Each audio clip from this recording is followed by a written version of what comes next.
Hey, everybody, and welcome to another episode of the Inclusioneer Lab, where we explore the fusion of design, guest experience, and innovation.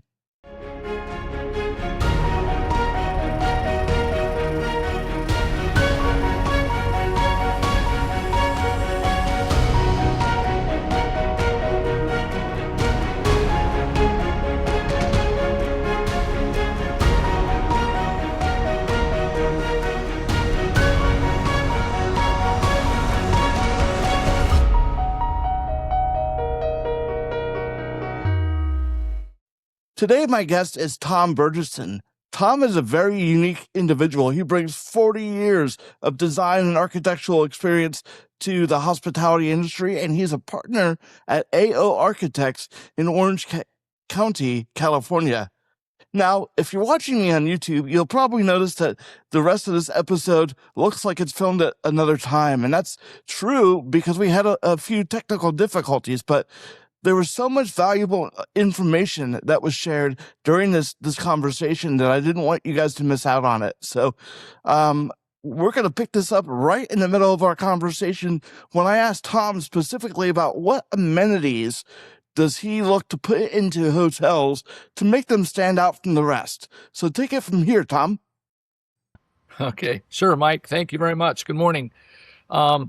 Yes, I am an architect. I'm actually a second generation architect. So I've been in the field, literally started as a draftsman when I was 13, taking out the trash and running blueprints in the old fashioned architectural days when we used to draft and use blueprint machines. But so I've been practicing for 50 years now.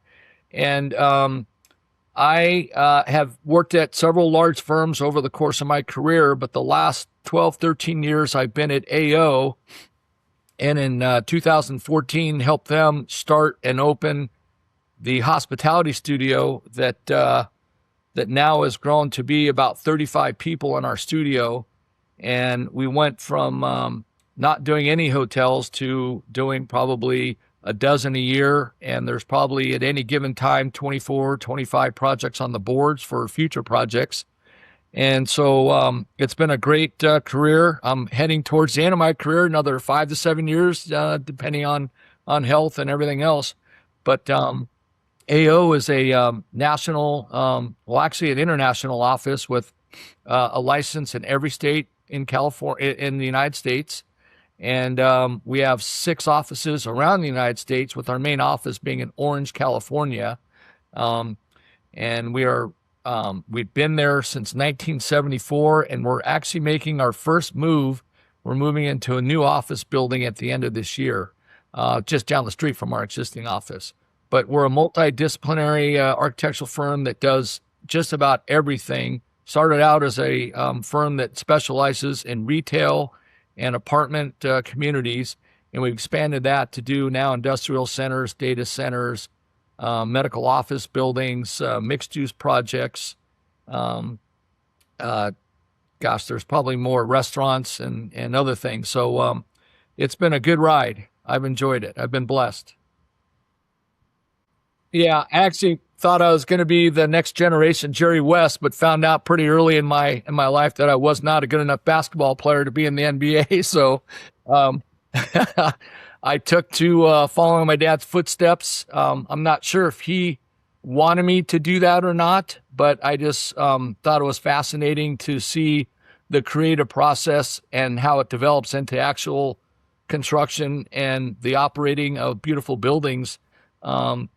And so, yes, just as a coincidence, my high school was across the street from my dad's office. It's a total coincidence. And so if I wasn't playing a sport or, had to walk across the street to catch a ride home, he usually didn't leave until 6 o'clock or so. So I ended up working there for a couple hours. And then that's where I learned how to be a draftsman. In the old days, we had blueprint machines. Nowadays, it's all digital, right? But we used to have to run the blueprints. And then as I got older and could drive, I started to deliver the drawings to the building departments and the job sites and the clients' offices. And then it just took off from there. By the time I got into college, I was a project manager that knew how to put together a set of drawings for banks and industrial buildings and single-family homes. And then as I got further along in my career and started to work at other firms, I started to get more involved with commercial architecture, doing larger projects, commercial shopping centers and hotels and some other things like that.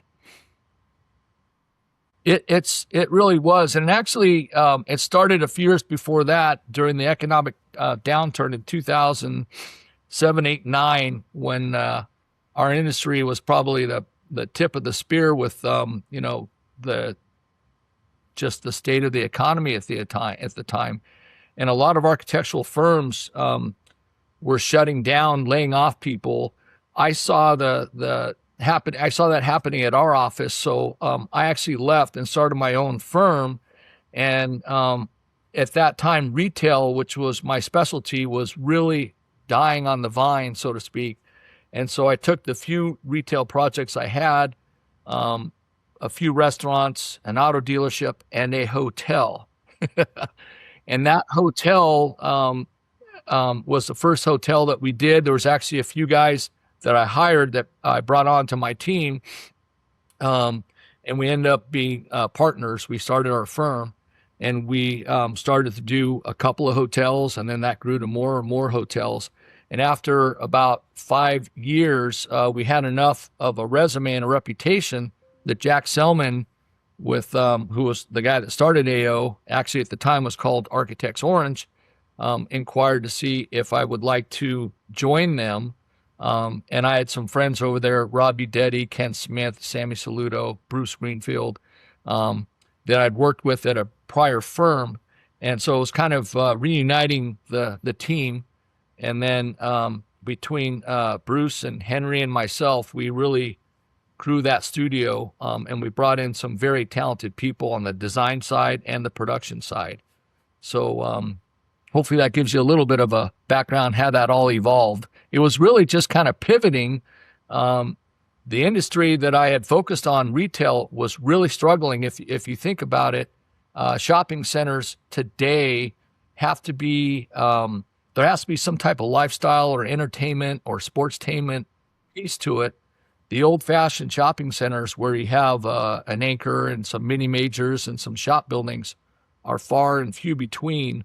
They're kind of coming back right now, but in 2009, 10, 11, 12, there was none of that happening. So we had to kind of pivot and focus on some other things. And the hotel studio grew the fastest. It definitely did. And the key thing there is to be diversified in the type of services that you are aware and have an expertise in, and then have some good partners that are, diversified in their portfolio as well. So again, in 2008, we were doing a lot of retail, and then it shifted to do more hospitality and maybe a few stores and restaurants. In 2020, when COVID hit, literally a high majority of my clients shut down their projects. If they were under construction, they were finishing construction. But if we were designing or going through a set of contract documents, getting ready for a permit, those were stopped. So I'd say 2/3 to 3/4 of our projects just literally stopped in 2000 to 2021. But the beauty of the way that it's set up at AO is that at the same time, the big industrial buildings for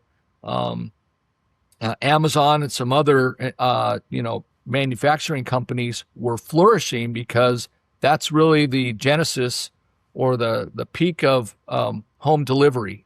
So it's funny because we specialize in retail where you go to a shopping center, and then 10 years later, we started to service the clients that were delivering the food and the products to your house. And so in 2020, 21, again, most of our projects were shutting down. So we had staff, probably a dozen people in our hospitality studio, that we shifted over to service the industrial team, which was short-manned. So we just transferred the production team, a few designers, and we're able to service those clients, and we built great relationships with those clients since then. And then as things started to open up again in 22 and the last 3 or 4 years since, it's back to where it was in 2018 or 19. But I will say the cost of construction and the difficulty for our clients to get financing has changed our industry, and it's really changed construction. It's very difficult to finance a new hotel.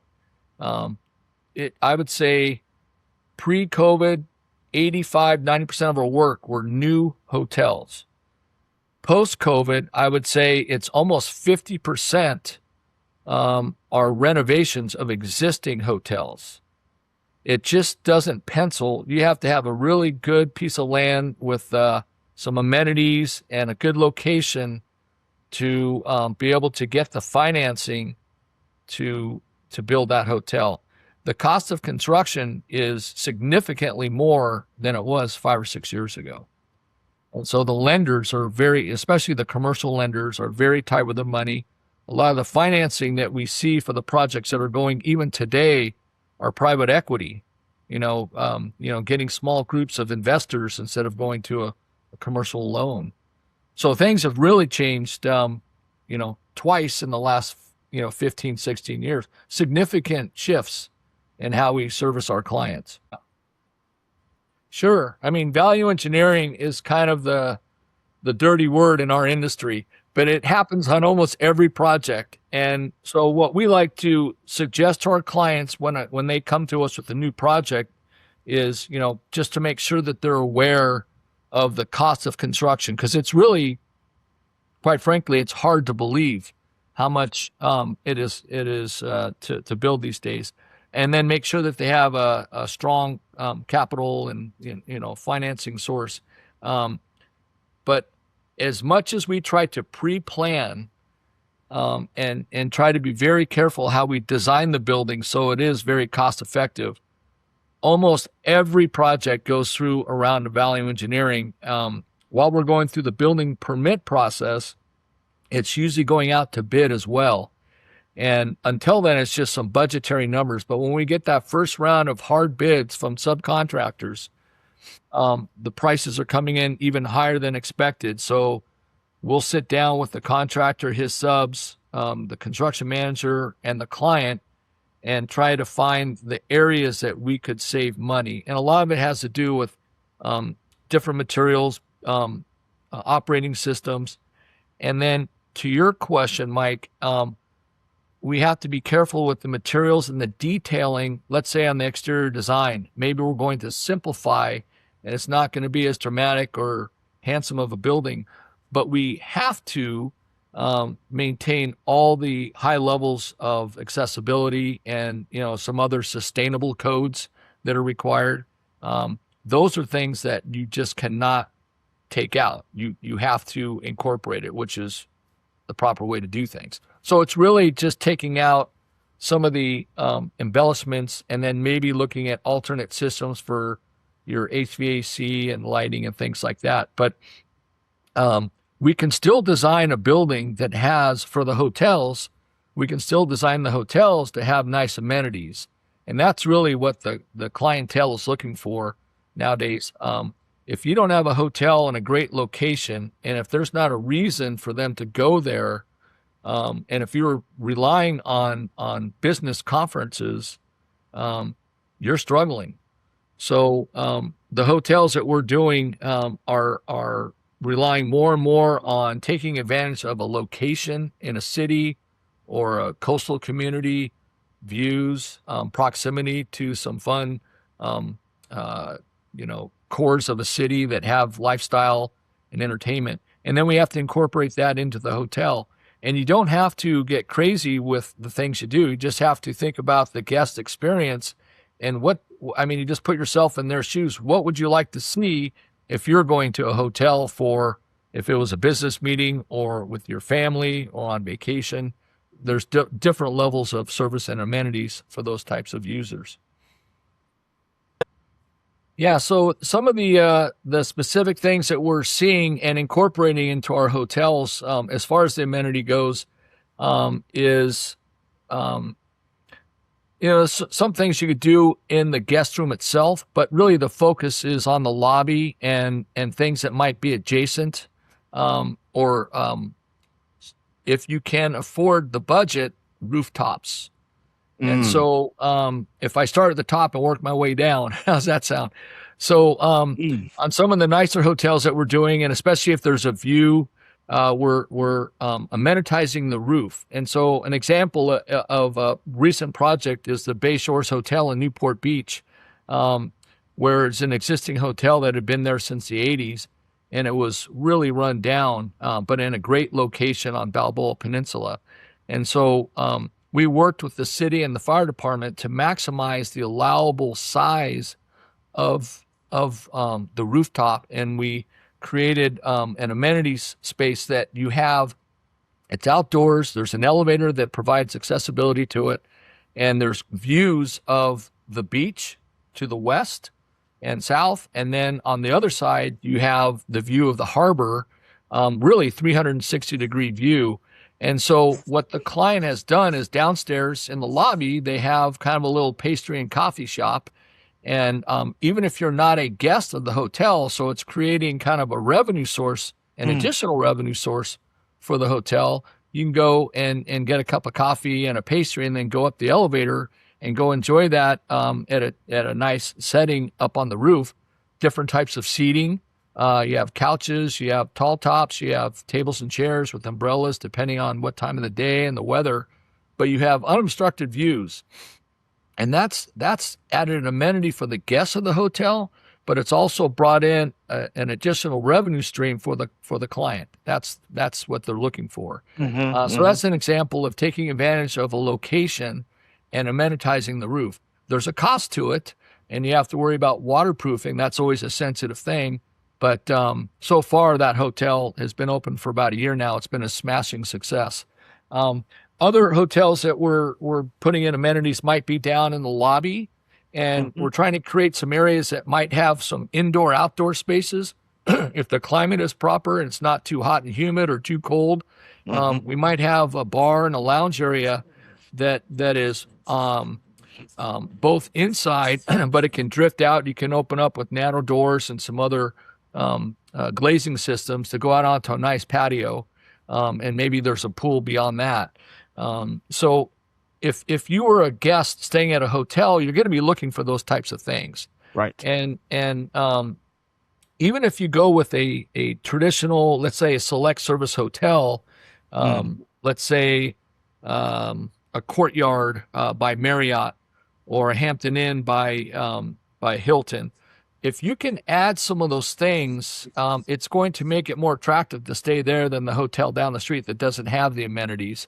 And it's really proving itself with the success and the ADR that those hotels are generating. So I think it's very important to have a little bit of an angle that can provide a better guest experience for your guests, but then also B, an additional revenue stream.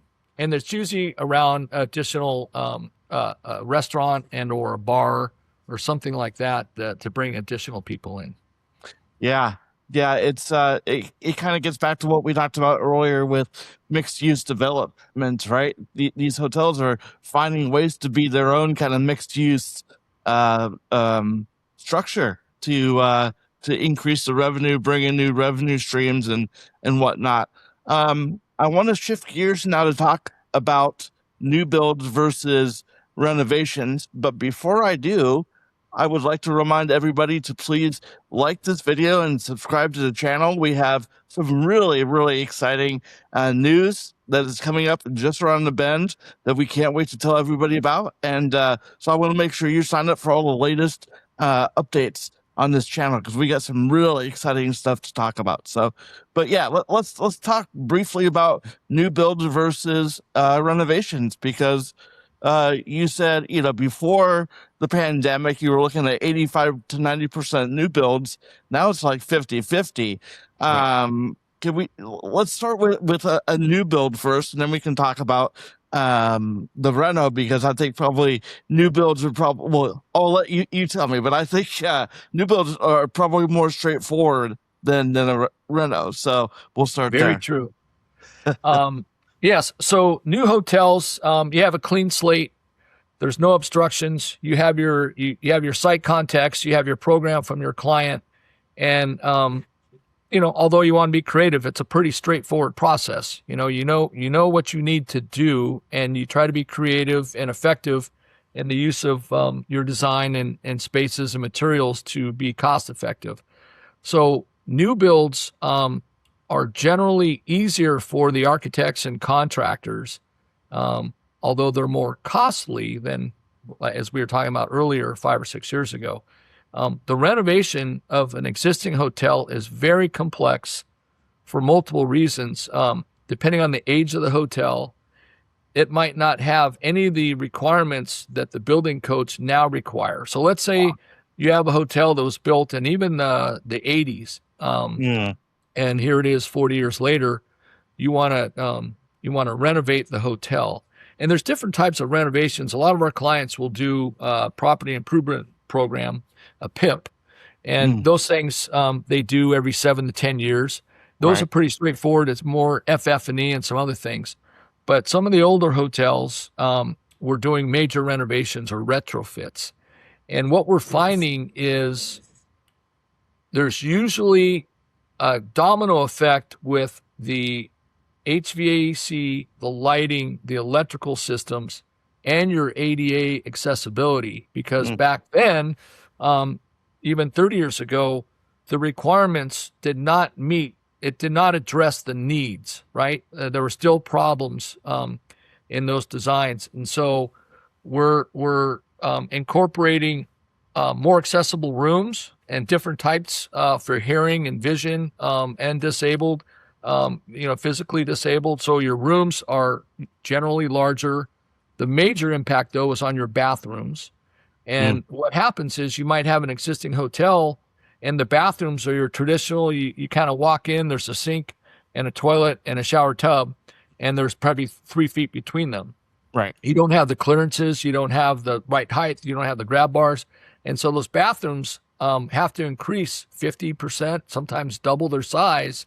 And then now you're moving walls, hopefully non-bearing walls. Right. And it might require you to reduce the size of the guest room itself. Again, that's what we had to do with our hotel in Newport Beach. All the guest rooms got smaller, and a few of them got substantially smaller. But then you can take advantage of that and do some really nice things and put in some nice finishes and make it a nice experience. But downstairs and in the lobby area, just think of the bathrooms for, let's say, the lobby bar or restaurant. There's usually 1 or 2 bathrooms, and they're typically undersized, and they don't have enough plumbing fixtures. So there's a little bit of a combination that we have to deal with where the new code requires more plumbing fixtures per occupants. And so you might have, let's say a men's bathroom might have 2 toilets, a urinal, and 2 sinks that was built in the 90s. Nowadays, you probably have to increase another urinal, another toilet, a vanity, and another sink. Where do you put that? And so again, you're removing walls, and usually when you go downstairs, those walls are probably a structural wall. So now you're putting in some beams and new columns and new foundation. And then you're taking out space from another part of the hotel. And then you obviously have to do that for the women's room as well. And so the footprint is growing. The cost of construction is getting more complex because of the structural items that are involved. And so you really have to be, you have to have a great strategy to be the most cost effective in modifying that space. Another thing that's happening is that parking lots don't have enough of the accessible stalls, and or they're not level.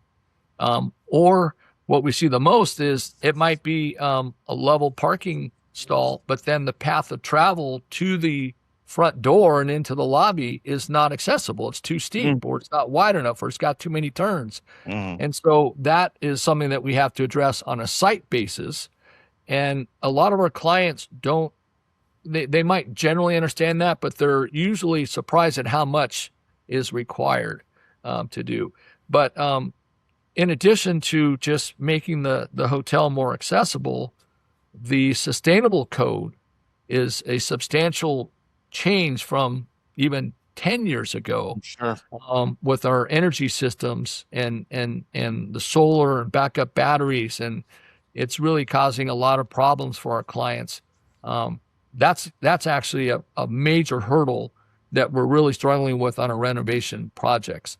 The 2025 code that kicked in at the beginning of this year has really taken the cost of construction up another 5 or 10% just to meet the sustainable requirements in the 2025 code. Wow. Yeah, that's you talk about unintended consequences of codes and regulations, and we all think that these are great additions to make things more environmentally sound and all that kind of thing, but you often don't think about the flip side of the coin, so to speak, in terms of the impact that has on obviously the contractors, the subcontractors, the designers, but also the bottom line price that you're paying, because all that has to be, when I say price, for the consumer, because all that has to be baked into the cost of operations. So it's really, I would imagine a difficult situation to work on. Yeah, Go ahead. but you just, it's a process. It's a matter of adjusting to the requirements and then getting smart about it. How do we do this in a cost-effective way? And that the sustainable code is impacting not only the renovation, but also the new hotels. Sure. But in regard to just making a hotel fully accessible is not that difficult if the client understands what the requirements are. And sometimes they know that they have to do something, but they don't realize the magnitude. And so a lot of it is just education and then developing a strategy with the client and the contractor. And we always retain a CASP consultant. That's a certified person that comes out and evaluates the existing conditions of your hotel or any building. And they write a report, and then we incorporate those methods into improving the hotel. That same CASP consultant would then come out after the construction and make sure we met the requirements. And I think that's a great thing because it helps the architects. I mean, we have a very good idea of what we need to do, but there's experts that just focus on that. And they're really good for us to partner with. And it also helps the client. It educates them on the front end, but then it protects them on the back end. Sure. And it just makes a better product. It makes it fully accessible. And if your hotel is fully accessible, a disabled person is more likely to go to your hotel than one that isn't accessible, right? 100%. That's something that we talk about a lot on this channel is if you do it right the first time, you're more likely to attract a broad customer base, right? Another thing we talk about a lot is the fact that ADA compliance, let's just talk about accessibility for a second, is really the floor, not the ceiling. And there are ways that we can use things like universal design or principles like that to enhance the experience for everybody, not just guests with disabilities. I'm kind of putting you on the spot here, but can you think of an example, maybe, where you've gone above and beyond just compliance and it actually worked out better for every guest, not just somebody in a wheelchair, somebody who is blind or something like that? Well, I think just in general, the clearances that are required to get from one space to another, or once you're in a space, you're creating a more open plan. And so I think just the bathroom experience itself, that those bathrooms are larger, and they're not as, I think some of the old-fashioned hotel rooms that are just mini, like these little compartments, it's kind of depressing and claustrophobic. If you design and do a nice job with how it's laid out and the finishes, you're getting a bigger bathroom, and it's not as claustrophobic, and it could be a little bit more dramatic. And then you apply the same thing to all the public spaces. You're getting larger doors, and a lot of times these doors can be held open, and you're getting more open space, maybe indoor, outdoor spaces. Your finishes on as you said, on the floor, there's requirements for that, but it's also for just any person, you're creating a situation where you're less likely to slip or trip or things like that. Mhm. I think that if it's done right, there should be no impact at all in a negative way. It's only a positive impact for all users. That's the way Mhm. that we like to think of it at our office. That if we're smart about it, we know the requirements, we incorporate that. What's it going to hurt anybody? It's only going to help. And again, I think it just opens things up. It just makes things. There's a tendency to just what's the narrowest hall I could put in? What's the Sure. smallest room I could put in here? And if you Right. just open it up, and there's people might say, well, are you losing GLA? My effective open space, but I might lose a room or a guest room. Um, that if you do it right, you won't have that impact. Yeah, and it's funny how the metrics in hospitality have changed over time. Everyone used to talk about ADR and RevPAR and all of these things. Now they're talking about things like PAM, right? Revenue per available meter in the EU, or revenue per available square foot here in the United States. And that gets back to our earlier conversation about, mixed use and making sure that you can maximize every inch of the facility to bring in additional revenue streams. So it's really interesting because I think you're right. I think that when at least owners and operators I've talked to, it's like, how can we maximize the amount of rooms that we pull in here, right?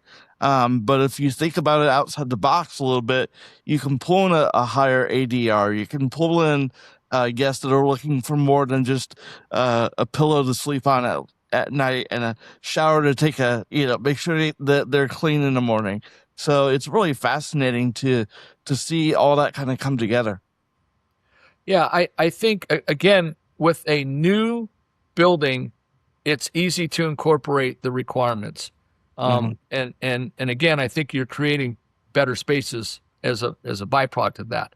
With an existing building, existing hotel, it is complicated, but the problems that we're encountering with budgets are generally, how do I describe this? There's other things that are more costly. And again, it's the sustainable design and some of these things that we're having to do in our buildings, in an Hmm. existing building and converting it. That's the big cost prohibitive thing. Um, the other thing that's complicating our renovations is the plumbing code and the requirement to provide more vanities, more sinks, um, for your public spaces. And I think that that's where the building department and the building code should have some things where if it's an existing building that's not accessible, let us fix that. But there's a Mm. double whammy if we have to do additional fixtures. And that's where it gets costly. If we just were required to update the bathrooms to make them accessible, that's a lot easier than having to make it accessible and add a couple more fixtures. That's the bigger problem, in my opinion. So there's other problems being caused by the code. I don't see the requirement to make buildings accessible as a problem. I think it's Right. just improving the building, and there's always a solution. But it's the new code. You can tell I'm a little frustrated with the 2025 code. I think No. they've gone a little overboard in the requirements for energy and things like that. So And is that just out of curiosity? Is that just a California code, or is that something you're seeing kind of nationwide go into well, effect? it's supposed to be nationwide, but California is the leader always. They Of always have course. the most complex, the highest requirements. Uh-huh. As an example, we're doing a high-rise hotel in Dallas right now, and the client and construction manager are telling us that we're going overboard with some of these code requirements, and Mm. we'll tell them that is a requirement. So we'll set up a meeting with the building official, the city of Dallas, and he's like, "No, you don't have to do that." In California, they say you better do that, Yeah, or else we're right. not going to give you a permit. So I think the whole country in general is heading in that direction, but California is always the leader. And again, I think there's a balance here. I think we've gone a little bit overboard, and I don't know if the 28 code will have some better strategies. I hope they do. So, Tom, really enjoyed having you on the show today. We've had some technical issues, so I apologize to any of our viewers or listeners if that came up. But in closing, I just want to kind of talk about the future of hotel design, where you see it going in the next 5 or 10 years. We've talked about the recession. We've talked about the pandemic. Where do you think this is going? We've also talked about your frustration with codes, but overall, where do you think this is going in the next 5 to 10 years? What trends do you see? What are you excited about? Well, I think there's a lot of things to be optimistic about. We've gone through some hard times, and we're finding our way through it. I believe that the economy is getting stronger, and prices should be coming down a little bit. But when I say a little bit, just a couple of percentage points. They're not going to make a major drop. Sure. And I think there was also a labor shortage, and I think there's some adjustments there that will help, again, the cost of construction on the labor side of it. But the hotel design itself, I think that the clients are becoming more savvy that you need a destination or a reason to go to the hotel. So I believe, just from what I'm seeing with our clients, is that if you have a hotel that's operating successfully, you're going to continue to make those improvements. Hence the PIPs and the renovations that we've been talking about. But then also creating and developing new hotels in prime locations. If you're in close proximity to a national park or a coastline or a lake, or some type of natural amenity, a downtown area that's got a thriving entertainment district, things like that with live music. I think those are the hotels that will continue to be developed and renovated. I think your day-to-day businessman's transient hotel, I think those you'll see fewer and fewer developed. I think there's enough in the market right now. Again, those would be the ones that are renovated. So I see the new construction being some type of specialty hotel, a boutique hotel, or your resorts. I think that's where the market's headed. I think that's where it's the strongest. I might be wrong, and there's others, that you know of that have a better pulse on the industry itself. But as an architect, that's what I'm seeing. You need to have an amenitized hotel in a good location for it to be successful. And that's where the new development and redevelopment is going to be occurring. Gotcha. Is there anything else that I haven't asked you that you wanted to bring up, or anything else you want our listeners and viewers to know? Boy, that's a good question. Nothing's coming to mind specifically, but I try to put myself in the shoes of the traveler, the guest. And when we're putting our designs together, I'm thinking about how can we improve their experience. And again, what are the things that make it? What's the difference maker between the hotel that you're doing and the hotel that's already there down the street or, around the corner? You really have to think about providing a superior guest experience for that that hotel to be a successful operation. Then I'm going to ask you one follow-up question. I know that I said this was it, but that this whole guest experience thing from an architecture designer point of view, how do you put yourself in the mind of the guest when you're designing a hotel, knowing that they might never know about the finishes that you choose, or this really cool architectural feature that you thought was awesome? They might walk right by in the lobby, something like that.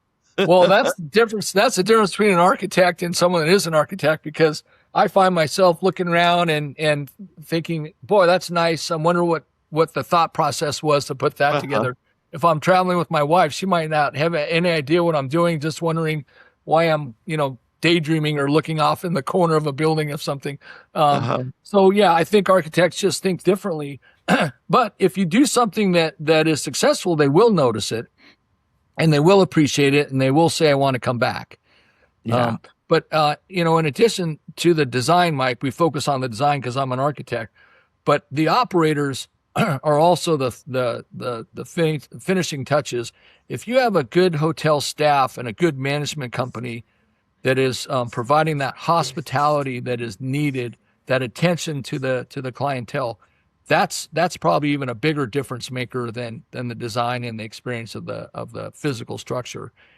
We've seen some hotels with exceptional staff that when you follow back up and you look at Instagram or some of the travel blogs and comments, it really might talk about, hey, it's a great location, the building's beautiful, but most of the comments are how the staff is treating you. And it really starts when you walk in that front door and you check in. So I think that's an important part. And again, I travel quite a bit and I notice that. And that's very important, to be treated if someone makes you feel special, you'll say, I want to go back and, next time I'm going to go to the same place. They really treated me well. Yeah. One of the things I always talk about in the work that I do are turning moments of exception into exceptional moments, right? Oh, yeah. Because, when you're looking at guests with disabilities, those are moments of exception for the staff, right?